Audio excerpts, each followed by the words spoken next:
Okay. Welcome back, everyone. We are so excited and happy to have you here today. Hey, it's our youth talk show. It's so cool. Like, I'm just thinking, wow, we have come so far for what the Lord has actually done for us. The youth talk show has really been amazing and inspiring and life changing on Trinity Radio. So, we want to welcome every single person to the virtual studios of Trinity Radio located in Brampton. And today I have some amazing and wonderful people for you. I have scholars, I have PhD holders. I mean, like, people with great brains and head. No, I have smart people in the building today. I have people who are willing to share their perspective, their goals, and the ideas on the topic of who is your friend. I am excited, but before I start that, I'm actually going to do a very funny introduction today. I said it's funny, so make sure you laugh, even if it's not funny. Wherever you're joining us from, if you're joining us from outside Canada, wherever you are joining us from, I just want to welcome you to our show today. We are so happy and excited that you are here. And our goal today is to let you know that you need to make some type of friendship in your life.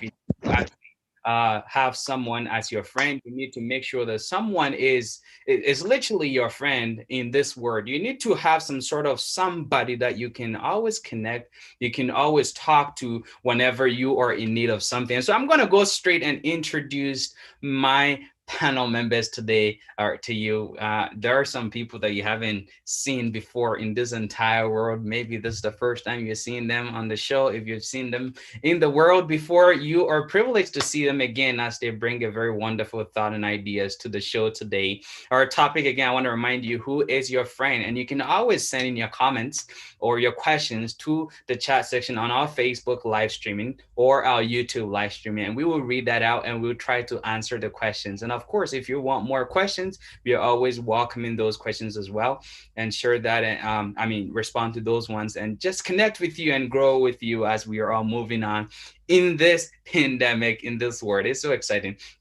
I'm going to go to ladies first today. She is looking so, I don't want to add another word because somebody might sue me. But hey, okay, I'm going to pause. I'm going to pause and just let her introduce herself with the wonderful lady among us today.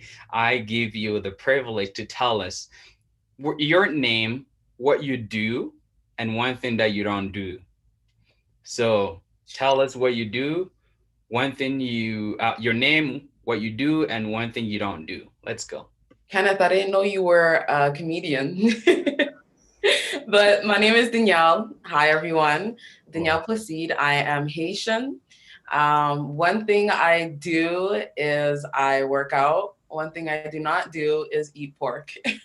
Okay. Whoa, cool, cool, cool. So now we can put it this way that pork is not your friend. Just in connection with the topic for today. Okay. Hey, Mr. Man with I was gonna say with Spanish beard. Um, can you tell us who you are? I just want to put it that way, my friend. Tell us a bit about yourself. People are just looking. Who is this guy? Who is this guy? Like, what? Who is he? Who is he? But tell us, Mister. All right, all right. My name is Diego. I'm a former Berman University student. Okay. I did graduate in the midst of Corona, so I had no grad. And so I'm from Toronto. I'm currently here right now, just working. And I love to play sports. I love to read. And my parents are from El Salvador. So Okay. What's one thing that you don't do? one thing I don't do, draw. Okay, cool, cool, cool. Hey, Mr. Man, that guy with today you are the only one wearing glasses, so I'm excited. I got a counterpart here because every day those who always come on the show are at some point wearing glasses, and I can't find any glasses to wear. So you are on your own today. Tell us your name, where you're joining us from, and one thing you don't do, and one thing you do. Yeah, my name is Teddy Joseph, Pastor Joseph. I live in Nelson, BC. Just like Diego, I recently graduated from Berman University. Also, there was no grad for me as well. What I do like is reading. What I do is reading. What I don't do is ski.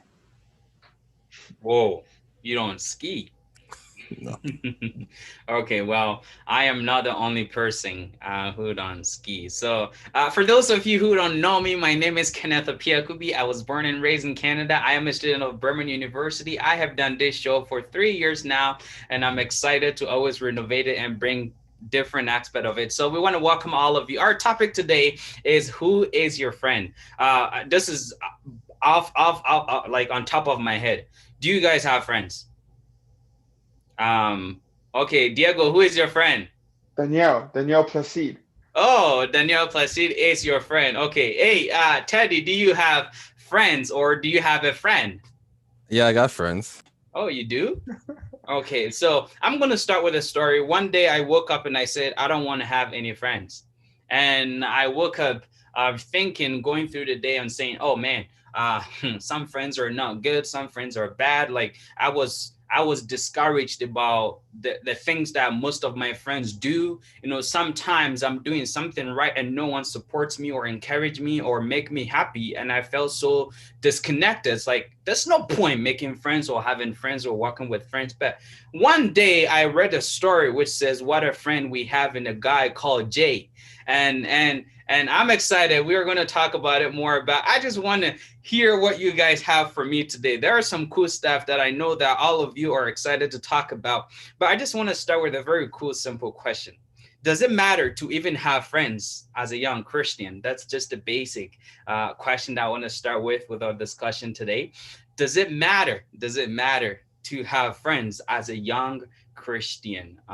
It's pretty. I'm going to start with the beautiful lady we have on the screen today. I just want her to brighten our face this evening. Danielle, you want to tell us, give us your take on this question. Yeah, I think it's definitely necessary to have friends, being young Christian, and even when you're an older Christian, I think it's important because you grow in community.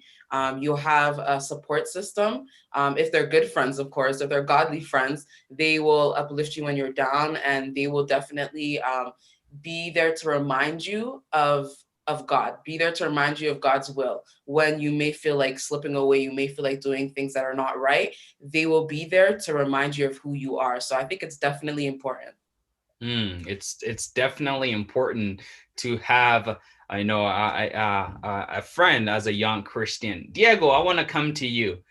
Do you think that you, as a young Christian, maybe you're not young, you can tell me later on, needs to have some friends in your life? For sure.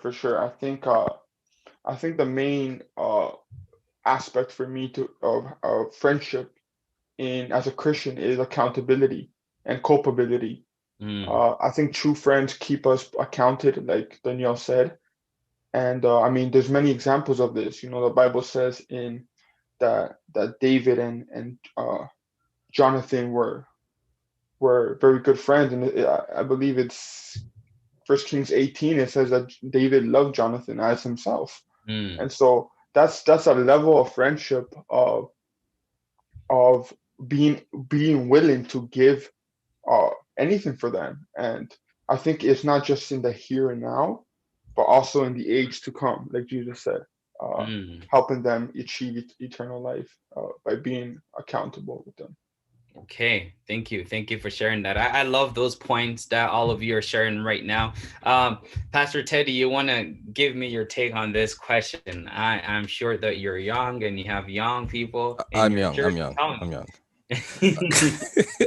Well, yeah, I think Daniel and Diego said a lot already. I think it is important to have friends. It does strengthen you as a person. You can go to them for counsel. It's basically having that, like Diego said, accountability. And there's other examples. Daniel had friends. Daniel and the three Hebrew boys. Jesus had friends as well. His 12 disciples, and he had his three closest friends. We can even say that Job had friends as well. Um, but it depends on their association with him, right? And King Rehoboam, he was a young kid, a young king, and he had friends as well, right? So the Bible has so many examples of Christians or those who follow God who do have friends, some who are Christians, some who are not. And I think the greatest thing is that you mentioned is that our biggest friend is Jesus Christ, because Zechariah chapter 13, verse 6 says, those who will be asking him, where are these wounds on his hands? And his response of that he gained these wounds in the house of his friends. So he considers us as his friends as well. Hmm. Wow, that's a very good point. We have got our first question of the day, and I don't want to skip this question before I get confused. I want to throw it out there. This question is, so now there are social distancing, and there are ways where people cannot meet and connect and socialize with people. What's the point of making friends and having friends if you can't see them in person? Because that's the reality of friendship. Be with them in person and spend some time. I'm going to ask Danielle. Danielle, based on this question as the person, what's the importance of having friends during a pandemic like this? I think it's more important to have friends during this pandemic because it's going to help you in the isolation that we have to experience, to talk to someone, because it's easy for you to get caught up in the negative things that are happening. And for you, if you're living alone or if you're isolating alone and you're not talking to anybody, it's going to be really hard for you to pick yourself back up. But if you stay connected to your friends, like talk to them and everything like that, even though you can't see them, it definitely helps your mental health a lot. So I think during the pandemic, it's even more important. During the pandemic, it's even more important to make friends.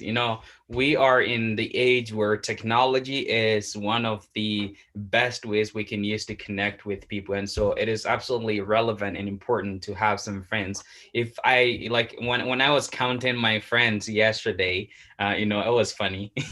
I counted and counted even those on my Facebook, and I realized I have a lot of friends that some of them are on here, and some are here, and some are here, and so there are different levels, but friends are really significant. Well, I want to take you guys to the next level of our questions that I have for you guys today. You guys are doing wonderful, and I like your points. But if it get to a point where I'm going to disagree with you, I would definitely disagree with you. So be ready and be willing to dispute some of my points here. So I'm going to go straight to this. Can your spiritual and mental growth be affected based on the friends you have? Why or why not? I'm going to start with Pastor Teddy. Pastor Teddy, can your spiritual and mental growth be affected based on the friends you have? Why or why not? Okay, I guess this is it's gonna be a basically maybe a controversial debate, but I'll use this example, right? I bought some bread, didn't know that was close to expiring date, right? I opened up the bag and I saw one piece of loaf had mold in it. I was like, okay, let me get rid of this one, and then let me look further into the bag. Maybe I'll get a good one, but I couldn't find any good one. The whole entire bread slices were all moldy, so I had to throw the whole thing out, right?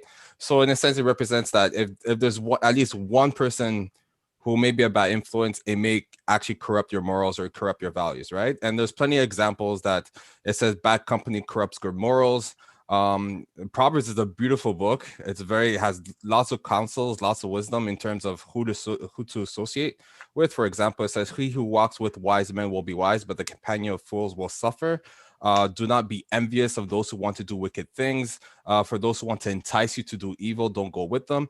However, there's the other side to it where you see Jesus Christ singing among sinners and winebibbers, right? It didn't say that he was friends with them, but he did sit amongst those people. And as humans who are faulty, we're going to eventually make friends who are not going to have the same values or beliefs with us, right?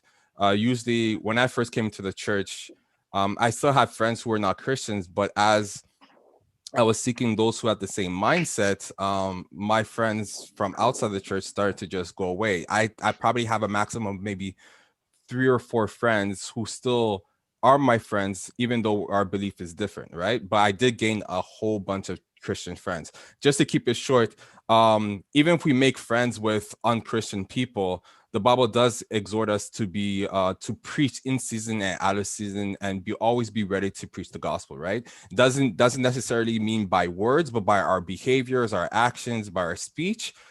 From that point, they'll be able to see that we are different from everybody else, and therefore they may just join us as being our friends, our Christian friends as well.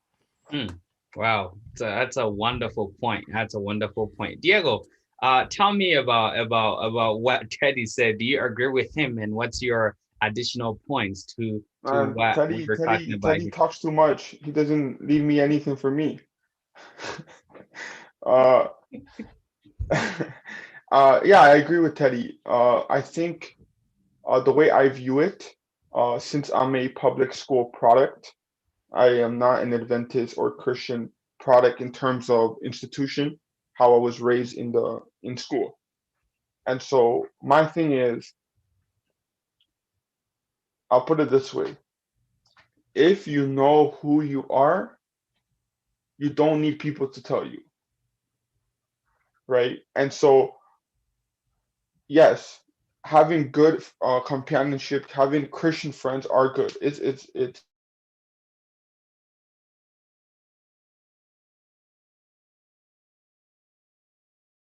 I have a lot of secular friends because I went to secular schools.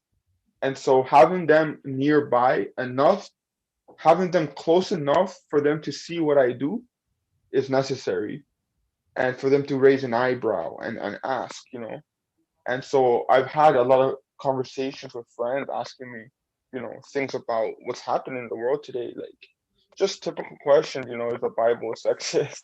Is God racist? These stuff that people they really want to know because they don't know.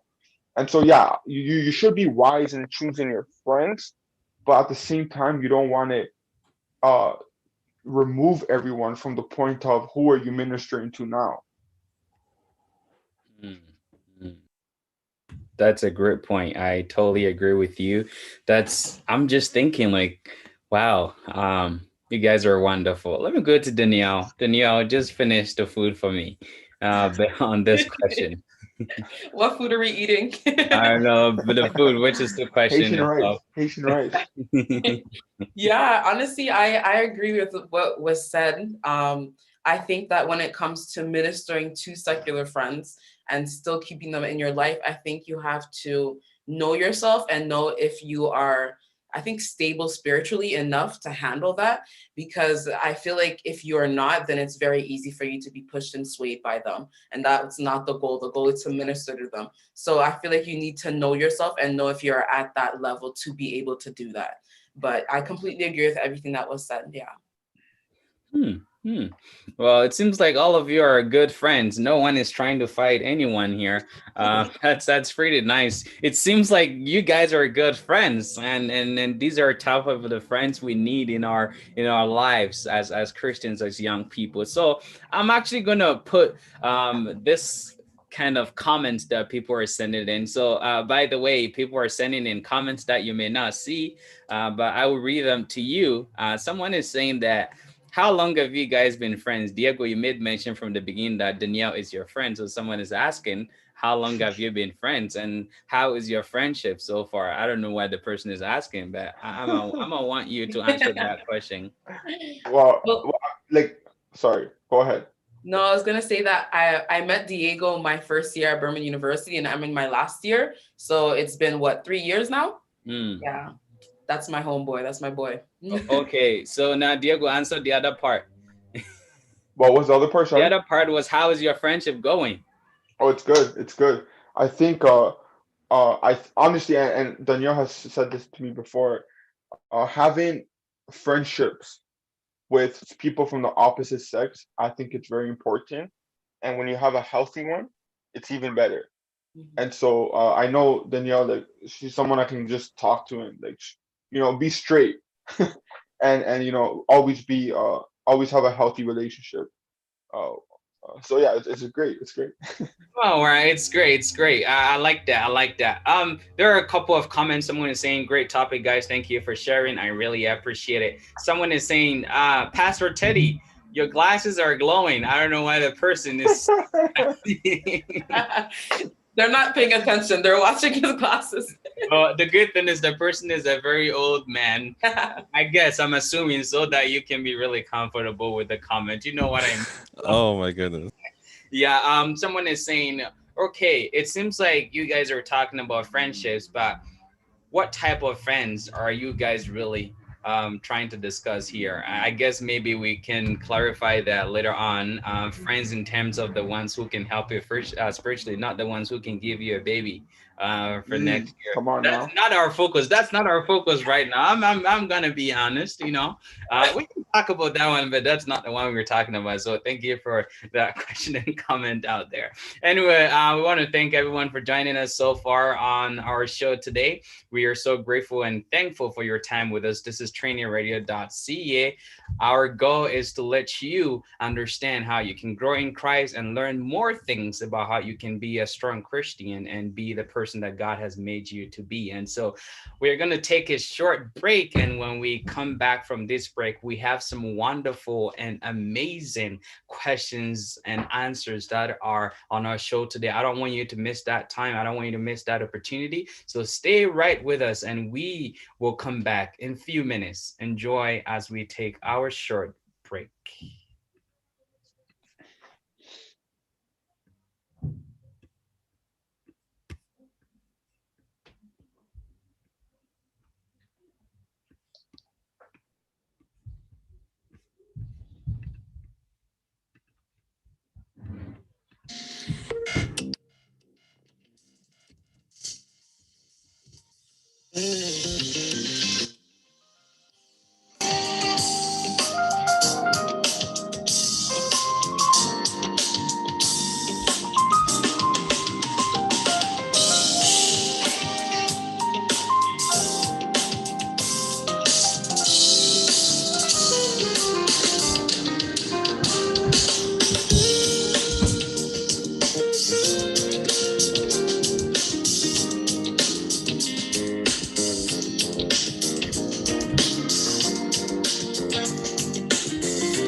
welcome back, everyone. Welcome back, everyone. We are excited to be back again. We have some cool stuff.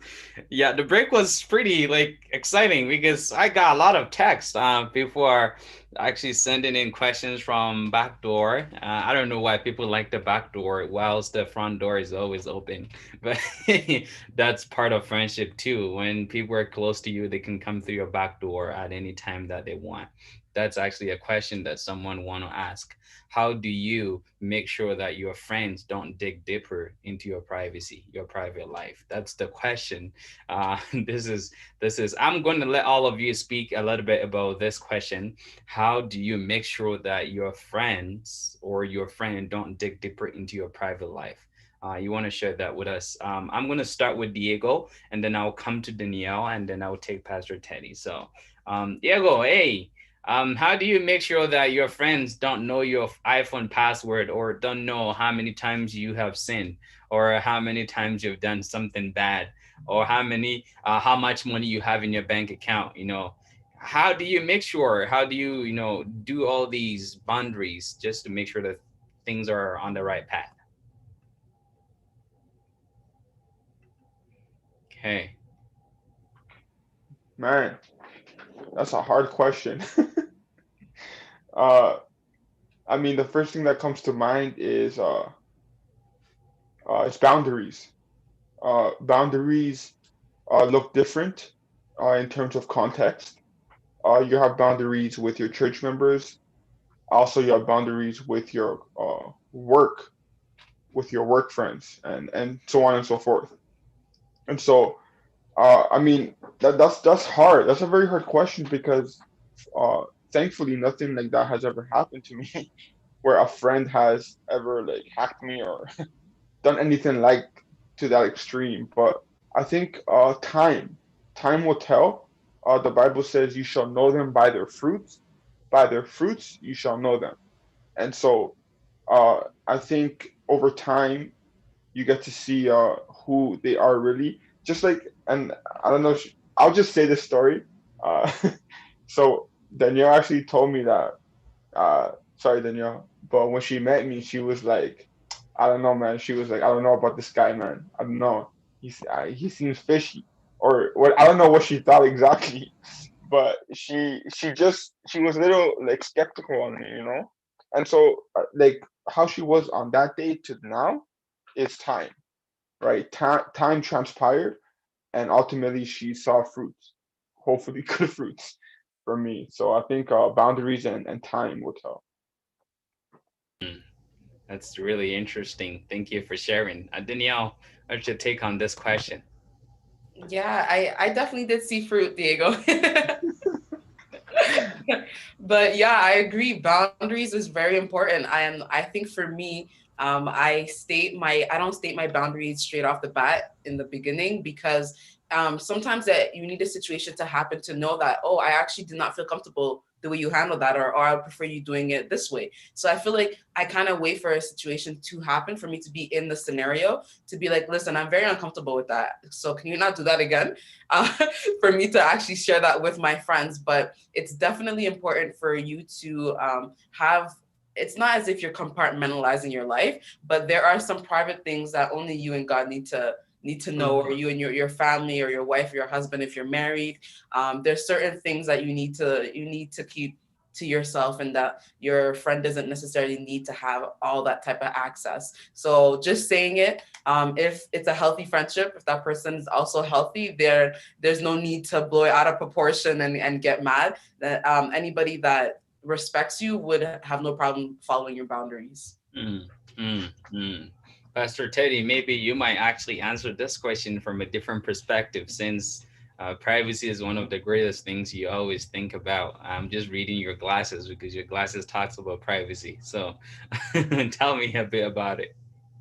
Okay, yeah. Well, I know with the explosion of Facebook, Instagram, Snapchat, all these other social media that is now become a norm to know what everybody's thinking about, to know what everybody's saying, to know what everybody's doing. And so this privacy that necessary people would like to have, it's being bombarded or being broken down to the point that you're considered not normal, or you're considered weird because you like to set your boundaries. You're considered not part of the group, or not following the trend because you're not uploading all these things, or you're not divulging everything with your friends, right? And some people may feel offended by that, other people may respect it, right? But as Danielle and Diego have already said a lot, it's good to set. I will personally, because I'm kind of weak in setting boundaries, I would personally set boundaries up front, and to let people know this is my comfort zone. Don't go in it, and if you don't go in it, we're still good. If we do go in it, then we'll have to talk and discuss how you can stay out my way, or stay out stay out of my bubble, in a sense, right? So these are the type of things that we have to deal with. Yeah, setting boundaries is important. There will be some instances where your friends may be going through some tough time, and you will divulge a little bit of yourself in terms of helping the person, not in terms of just sympathizing with the person and said, "Oh, woe is me, you're feeling bad, I feel bad, let's all feel bad together," right? But there are some cases where you would divulge yourself a little bit just to help the person get out of whatever situation. But other than that, setting boundaries is what's important. How it's done, you have to evaluate the atmosphere, you have to evaluate how your temperament of your friends, and you have to evaluate the situation that you're in at that moment where you can actually set the boundaries. Right.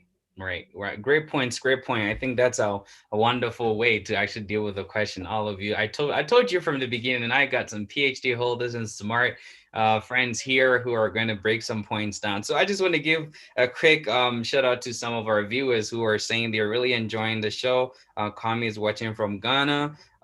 He's saying, I like the show, bro. I think I know Hilton, Kami. Some watching from Facebook, I think it's Pastor Ann's wife. She's watching from Lacombe, and Sami is also watching from Ghana. There's a lot of people actually on it, and those watching out from our studios audio too, we want to welcome all of you. We can't see your face or your name, but we really appreciate you for joining us this wonderful afternoon. We are going to talk a little bit deeper into our personal life here. Every single person have made friends. All of us have close friends, middle friends, and bottom friend. Like, I'm just making my own list out here. I have those lists. But let me say something so all of you will feel good. All of you are up here, okay? For me in my friendship zone. So I love you all. You guys are amazing. So my question here is, like, what personal experiences do you have with friends that has really contributed to your journey with Christ? In a sense, who has really impacted you as a friend in your Christian journey, as person growing up in your ministry? You can mention the person's name, or you can just not mention the name, but just talk about the impact. So I'm going to start with Danielle, and then I'll go to Diego, and then I'll come to Pastor Teddy. I can't mention only one. There's been so many people that God has placed in my life. And I know that the friendship was definitely God sent because it was Christ centered. I definitely learned the importance of having a prayer partner through the friends that he sent me, a support system, accountability. Like, there's certain things we spoke about. I've definitely experienced that in my friendships with a variety of people. I know coming here to Berman, I was really nervous because, I'm a Black female going into theology, and, I have visible tattoos and everything like that. So I was really nervous that I wasn't going to make any friends here, So I'm so thankful that God placed people in my life, and I definitely was able to make some friends here, some sisters, some brothers, and everybody was able to definitely help me when I was feeling low. When you're very discouraged and it's hard for you to read your Bible yourself, I feel like God uses those people to speak his words through them to you. And I feel like it refreshes your soul. It wakes you up again, and it reminds you that God is there for you. And I think that there's just so many different experiences that I have that I know that it's God sent because they always uplift me again. So yeah. Wow, that's a wonderful experience. Thank you for sharing. I hope someone out there is taking a point to not doubt what God has in plan for them when God is taking them into a certain place. One person told me that I can't go to this church because I don't think I can make friends there. But the problem is they haven't even been there before, if they know that they can't make friends or not. And so make that step.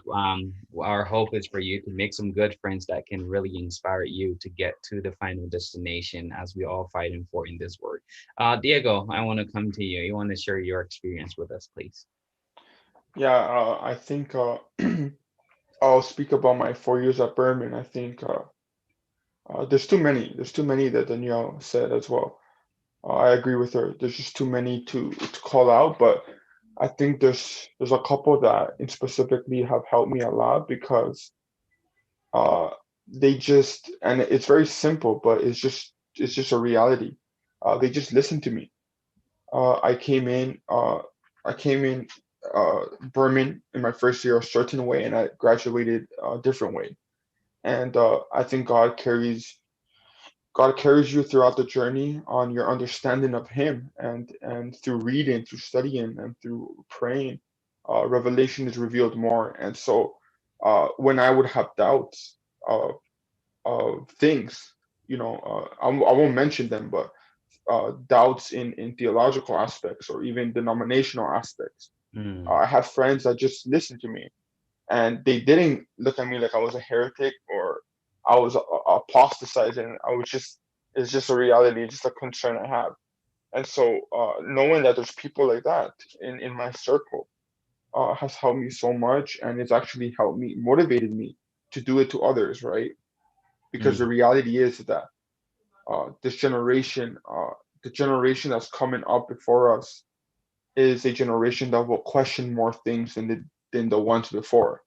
And so we have to be ready to just listen and hear them. So just listening has helped me a lot with my friends and with other people. wow, wow, it's a great experience. Thank you so much for sharing, Diego.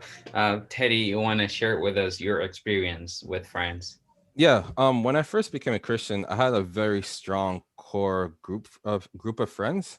I have to be very grateful for that because, like as they say, when you come into the church, you have to have at least 7 friends because those 7 friends will help you to stay in the church. And I was very, very grateful for having that. Especially, I had a pastor. My pastor was I considered to be my friend, and he really helped me out through my whole journey. I had another group of friends which were a lot older than me, and it was kind of weird, but I actually enjoyed being in the company of older people because they were wise. They knew how to make right decisions. They were very temperate. Well, some of them were temperate, but they basically went through life, and I was able to learn from that, right? And then I had my peers that were around my same age, so I didn't feel as though, oh my goodness, a whole bunch of old people or a whole bunch of little kids were my peers in the church, right? So I actually had a very good balance of friends when I first became Christian. And I went to Berman, and I saw a whole bunch of young people. I'm like, oh my goodness, like there's just everybody's young, right? So I'm not that old, but still, it helped me to realize that everybody's different, everybody thinks different, and I was able to gain some friends there. So I think that was, I those were positive notes. I mean, there were some friends I did have that I'm no longer friends with in a sense, based on I don't know, I really don't know, but I am grateful for the experience I had with having these friends at Berman, and when I first became Christian. I still have these friends with me today as well, which was very good, beneficial. Oh, wonderful. Great points. Great points. Pastor Teddy, I have a quick question for you.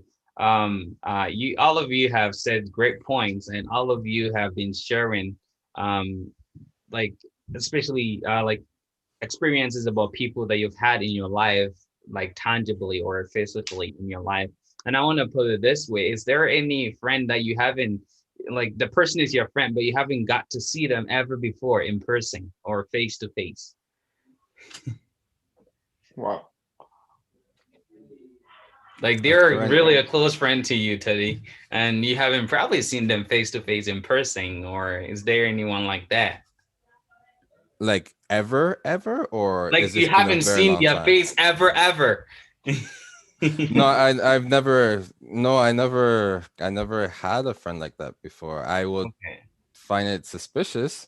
I mean, honestly, there was some man that contacted me from the Dominican Republic, and he was really saying, "You're my friend, you're my friend, you're my friend." I was like, "Okay, but I don't know who you are, right?" So that's the thing, and yeah. Oh, Yeah, let at me least. let me let me add. Also, like one of my closest friends, which I have to say is my wife as well. So when I got married, she was really, but she was very integral in my spiritual walk as well. So Hmm. yeah. Great. Yeah, thanks for sharing. All of us have Facebook friends, and we haven't seen like the thousands of them.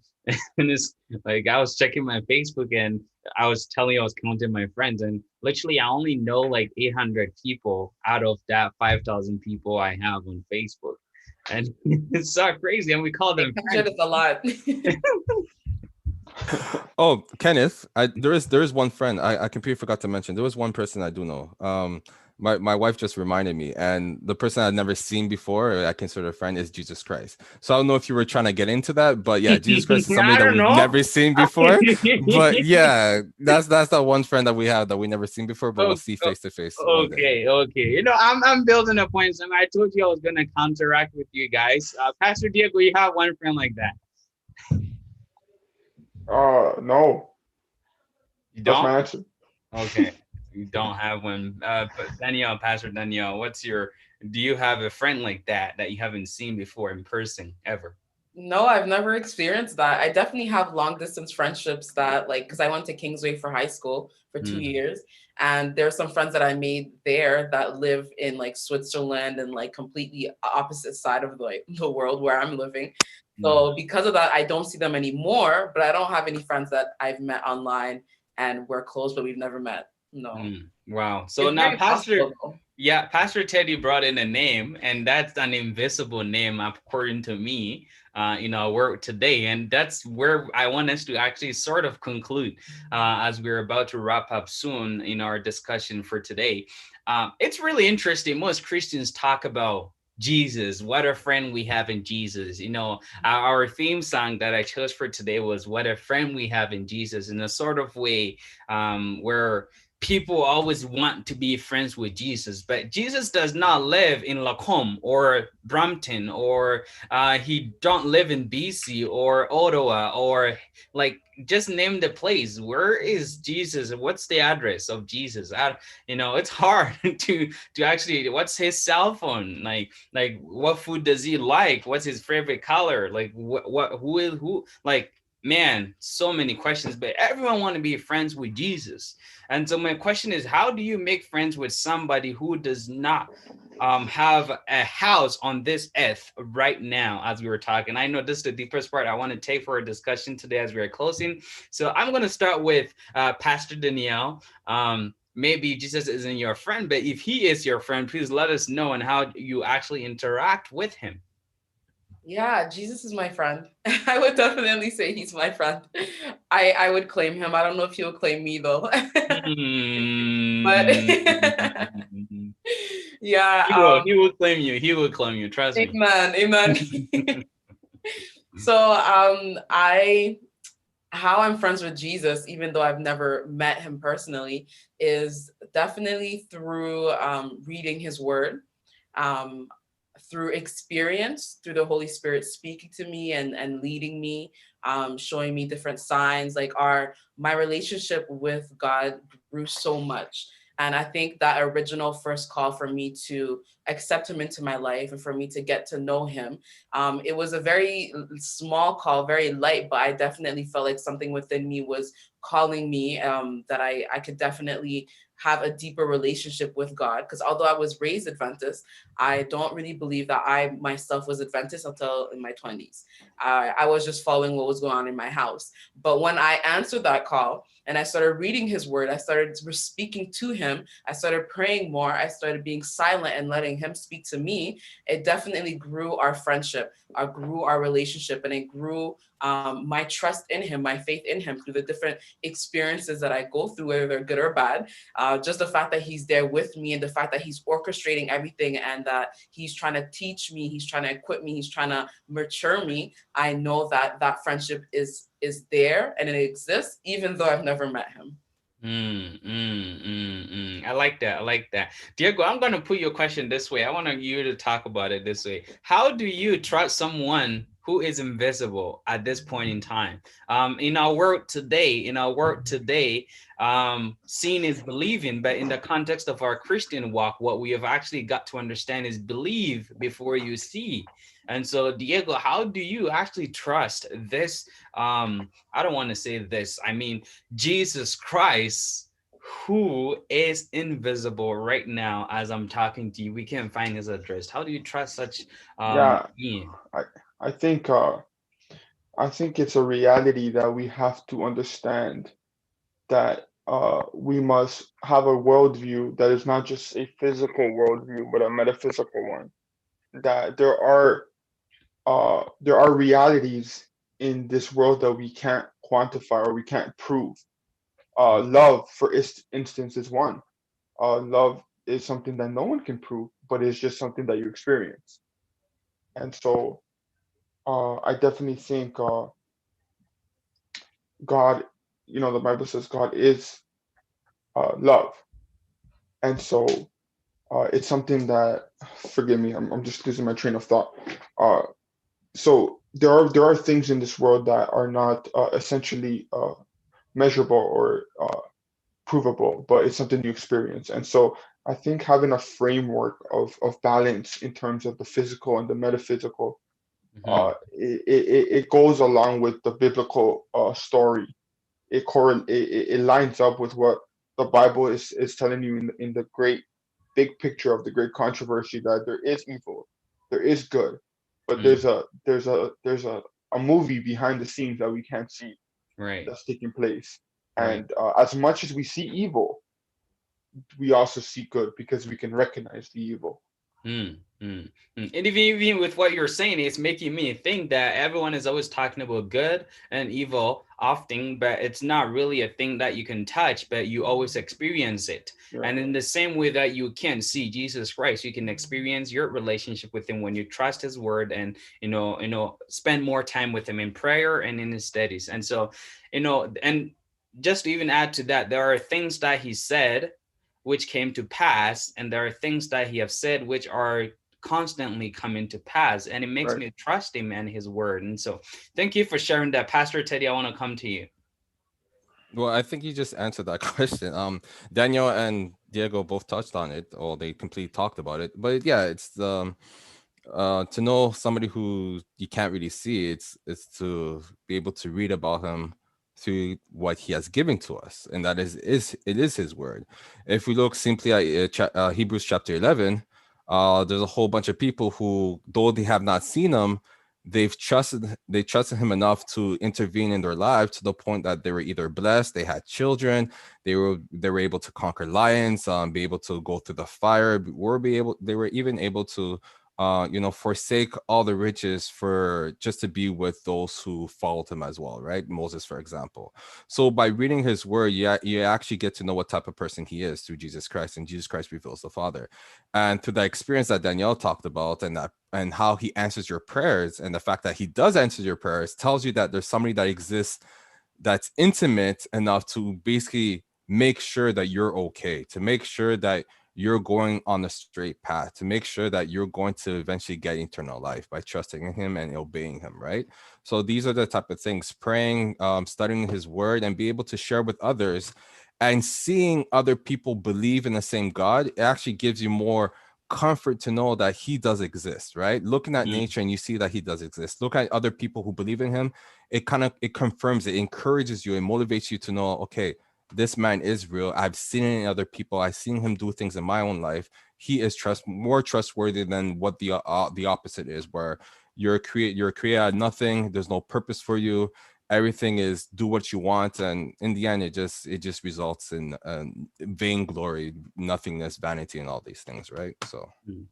Wow, thank you for sharing that, Pastor Teddy. We are just going to take a 1-minute break, and we will come back and finish with our top last question for today. Please stay with us, and we will be right back. Don't run away.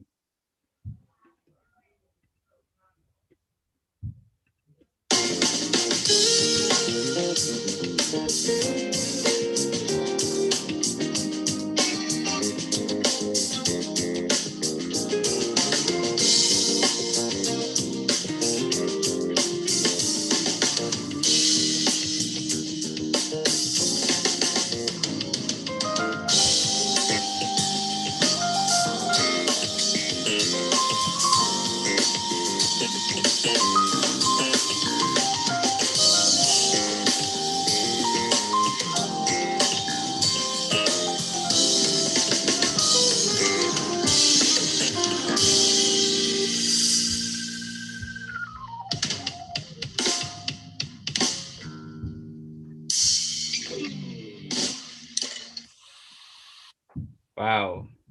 That 1 minute was like short. I didn't even know it was 1 minute. That's a 1 minute on a show. That's what usually happens when you want to work for the time. So thank you so much for joining us today. We are so excited that you've been able to spend more time with us. We are so happy for you actually paying attention with what to what we are saying and sharing your points, your contributions, your questions. We are very grateful for joining us on our show today on the topic, who is your friend?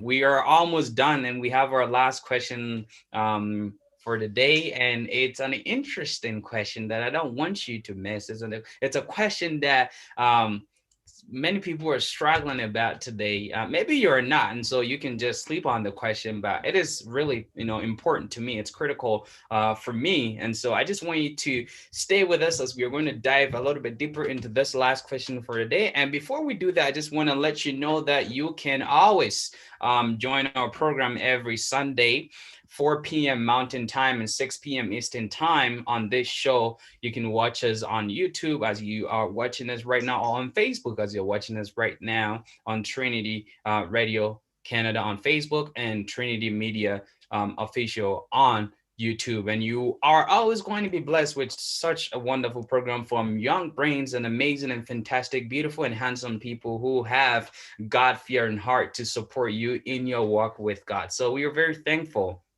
that you are with us today. Let's get into the question. It's sort of getting like, so exciting. And so I want to see all your beautiful faces, like, smiling, because this question is so friendly, and it's the friendly question that I have for today. So if you are to choose, everyone is going to answer this question. So if you are to choose between being poor and knowing Jesus, and being rich in this world and not knowing Jesus, which one would you choose?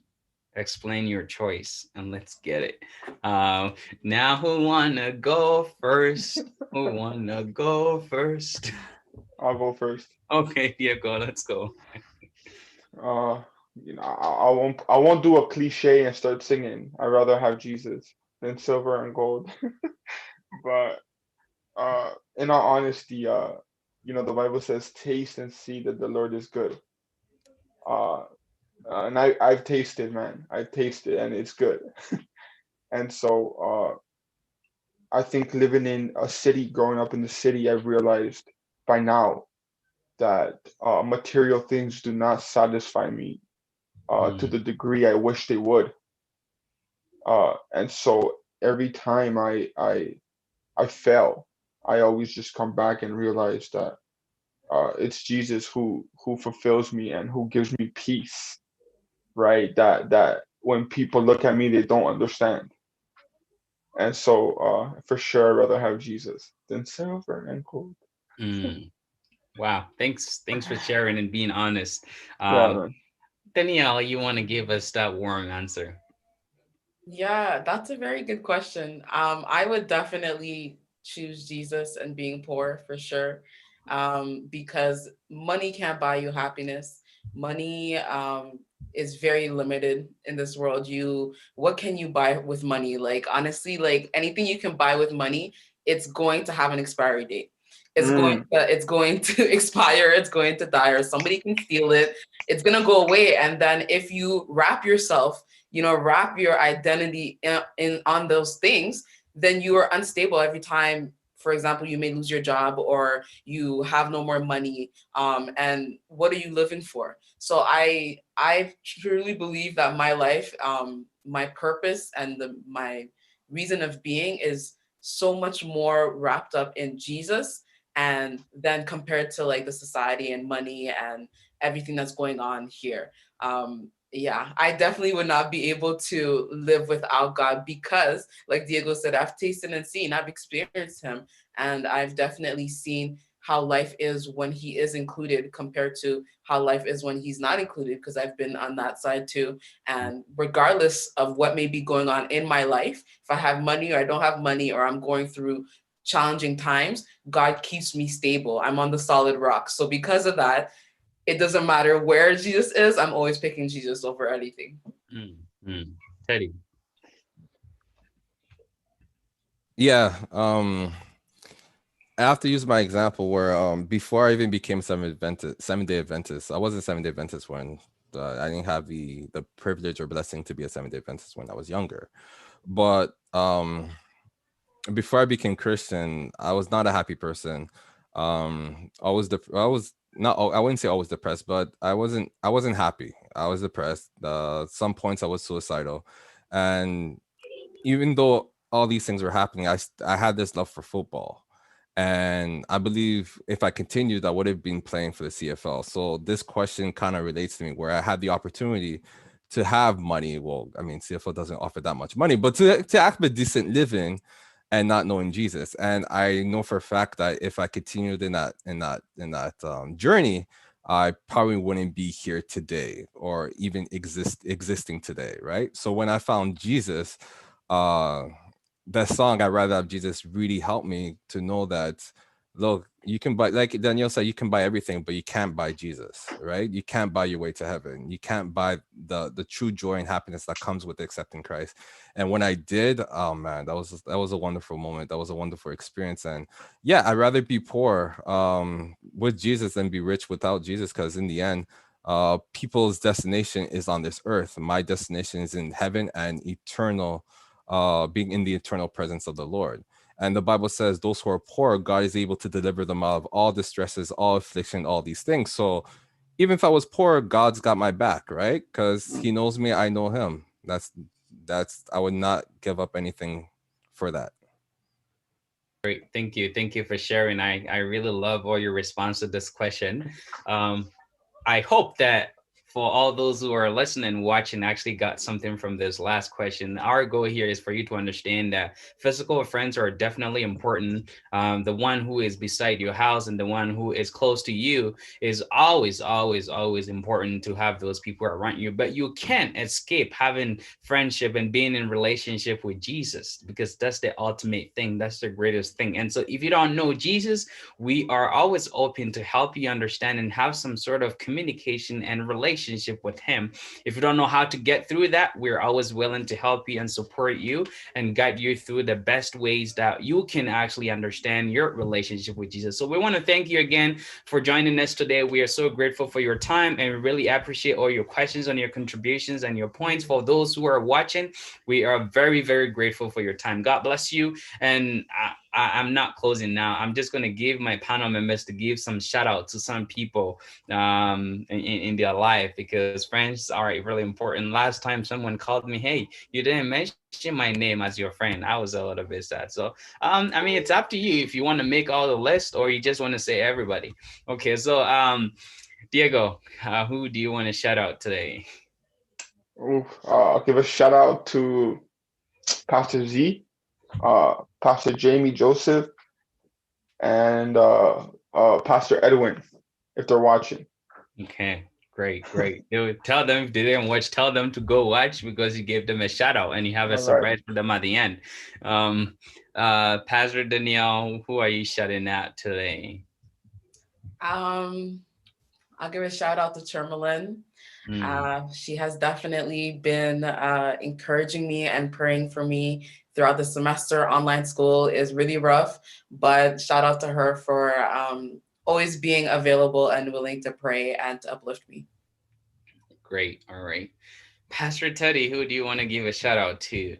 Shout out, since it's all about friends, shout out to Pastor Madden, who's in Utah, Sheldon, Sean, Brother G, Itai, Lillian, my wife, Sammy Antoinette, Diego, Raj, Rashid, and a lot, everyone else at Berman who I've known and came across. The security team, like to give a shout out to them. I still read your messages. Yeah, there's a lot of people to be thankful for. I give a shout out to all these guys. Well, thank you. I want to give a shout out to everyone who was able to join us today. I'm really grateful for all of you. And of course, you, my panel members today, all of you were awesome, amazing, wonderful, beautiful, handsome. want to thank you so much. All of you are my friends, so I want to give a shout out to you guys. Gave a very wonderful point, and I really enjoyed it. I learned. I always told my panel members I'm the first person to receive the blessings whenever you guys share it here, and so I want to thank you so much for being such a great voice out there and being dedicated and worshiping and serving the communities that you are placed in, and also staying in contact with Jesus Christ, who is the greatest friend that we can always have. So I'm really grateful for all of you, for our viewers and our listeners. We love you so much, and we will see you all again next week, same time. Don't miss it, because we have a bang for you next week. God bless you, and we will see you soon. Really, Diego?